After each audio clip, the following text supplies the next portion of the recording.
Great. Taking another stab at the question you've answered Yeah. several different ways, but I guess more simply, are we going to continue to hear the president in official events or on the campaign trail use the phrase threat to democracy specifically? I want to be very clear. The president's always going to denounce violence, forcefully denounce it. He's always been against this throughout his career, throughout the last 4 years. We do not want to politicize this. It's unacceptable to do that. That's what the president has said. It is time to bring this country together, to bring American people together. That's what he wants to see. And so that's where I'm going to leave it. He wants to unite this country. And that is something that he's been saying since 2019.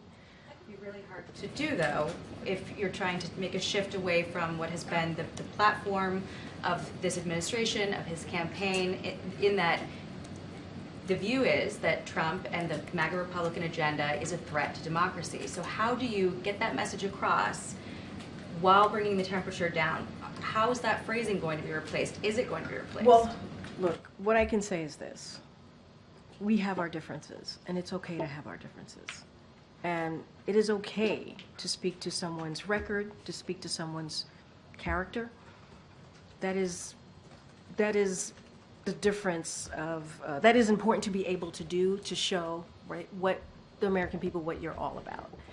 We're just going to continue to denounce violence. It is important to do that, forcefully be against violence. Political violence has no place in America. It should not be. It does not have a place here. The president's going to continue to be very, very forceful about that. But we have a difference of agenda. That is the truth. That is the truth. And we're going to continue to speak to that difference, and the president's going to highlight his agenda. Does the president view Trump's agenda as a threat to democracy? Look, what I will say is right now we're not going to politicize what happened on Saturday. What happened on Saturday was horrific. It was. It was sick, as the president said. And we got to move forward in the way that we respect each other.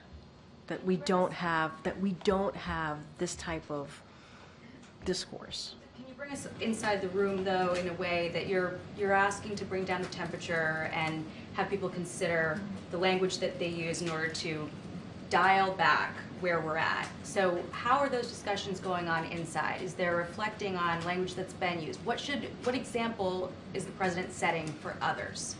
Well, I think the president has set an example on Saturday. No, but we can't also discount what's happened in the past 3 days, right? We can't discount what the president did on Saturday, right? We can't. He spoke to the former president. He was briefed by his team. He addressed the American people the same night, right? Came back to D.C. Yesterday, he had another briefing with his team. Right after that briefing, he went into the Roosevelt Room, spoke to the American people, and then used the Oval Office, one of the most important tools to use, important places to give an important address to the American people in prime time on a Sunday.